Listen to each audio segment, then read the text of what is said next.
मीरपुर नाम के शहर में तेजस अपनी पत्नी नीरू के साथ रहता था। पति पत्नी दोनों ही नौकरी करते थे। एक दिन तेजस गांव अपनी माँ के पास फोन करता है। हेलो, प्रणाम माँ। जीते रहो माँ, तुम दादी बनने वाली हो हैं? अरे वाह, ठीक है बेटा, मैं कल ही आती हूँ। जब माँ जी शहर पहुंची तो बेटे बहू ने बहुत अच्छे से स्वागत किया। लीजिए माँ जी, चाय। अरे गर्मा गर्म पकोड़े ले आओ माँ के लिए।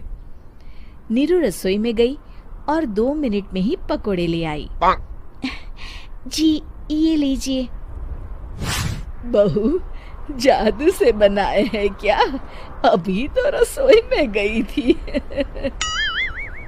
यम्मी।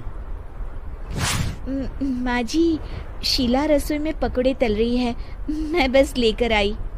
हे भगवान, मेरा धर्म भ्रष्ट कर दिया तूने। अब तो गंगा जल से शुद्धिकरण करना होगा।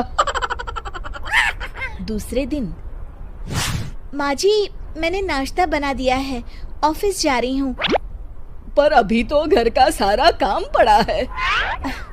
शीला आती ही होगी, झाड़ू पोछा बर्तन कपड़े वो सब कर लेगी। हमारे जमाने में घर का सारा काम हम ही करते थे। जी माँ जी, आप बहुत होशियार हैं, मैं घर ऑफिस दोनों नहीं संभाल पाती। तो जरूरत क्या है घर से बाहर जाकर चाकरी करने की? वैसे भी घर का काम खुद करने से घर में बरकत आती है, समझी? पर माँ जी। पर वर कुछ नहीं, इस महीने की पगार मिले फिर ऑफिस बंद है। हाँ। रात को नीरू तेजस से कहती है, सुनिए जी, माँ जी बोल रही थी कि मैं नौकरी छोड़ दूं।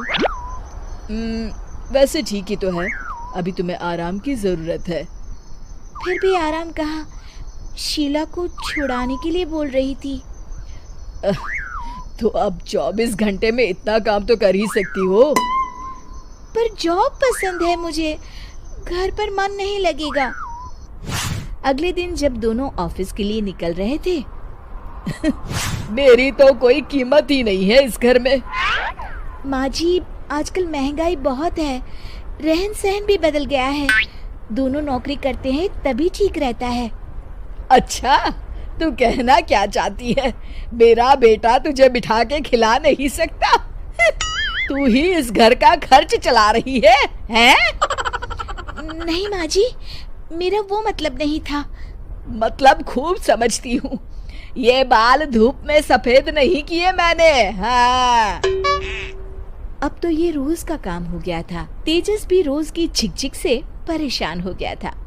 एक दिन उसने कहा, नीरू, वैसे भी तुम्हें मैटरनिटी लीव मिलने वाली है, तो अभी से ही छुट्टी ले लो। पर क्या, मेरी सैलरी अच्छी खासी है। आखिर नीरू ने रिजाइन कर दिया। जब बच्चा हुआ तो घर में सब बहुत खुश हुए। कुछ दिनों बाद तेजस फाइल देख रहा था। क्या हुआ तेजस, कुछ परेशान लग रहे हो? हाँ, वो हमारी जितनी सेविंग्स थी वो तो हॉस्पिटल में और छठी के फंक्शन में खत्म हो गई है नीरू।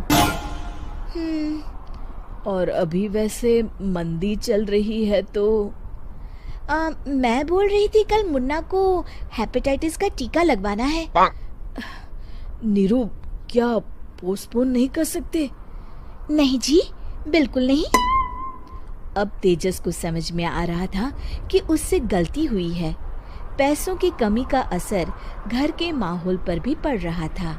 अगले दिन, बेटा मेरा चश्मा और ये दवाइयाँ ले आना, पर्चा देते हुए माँ जी ने कहा। जी। तेजस, मुन्ना के लिए दूध का डिब्बा और डायपर भी ले आना, और ये किराने के सामान की लिस्ट है, इसे भी लाना है। तेजस गुस्से में लिस्ट मरोड़कर फेंकता है और चिल्लाता है, पैसे क्या पेड़ पर उगते हैं? ये ले आना, वो ले आना। अरे पर ये जरूरत का सामान ही है। वो गुस्से में बिना कुछ कहे ऑफिस चला गया। अरे लंच तो ले जाइए। नीरू दौड़कर डिब्बा पकड़ाती है एक दिन खाना खाने के बाद, नीरू, अब तो मुन्ना कुछ बड़ा हो गया, तो अब तुम वापस ज्वाइन कर लो ना जॉब। पर इस रिसेशन में जॉब मिलना बहुत मुश्किल है। ट्राई तो करो। फिर मुन्ना? माँ जी है ना, और एक फुल टाइम मेड भी लगा लेंगे। पर माँ जी, उन्हें तो पसंद नहीं। तभी माँ जी वहाँ आ जाती है और प्यार से नीरू के सर पर हाथ फेरते हुए बोलती है, अब मेरी समझ में आ गया बहू, पहले के और अब के समय में अंतर है। तुम काम शुरू करो, मुन्ना की जिम्मेदारी मेरी। मेरी प्यारी माँ जी। ये कहकर नीरू उनके गले लग गई। शिक्षा, परिवर्तन संसार का नियम है, हमें भी समय के साथ चलना चाहिए।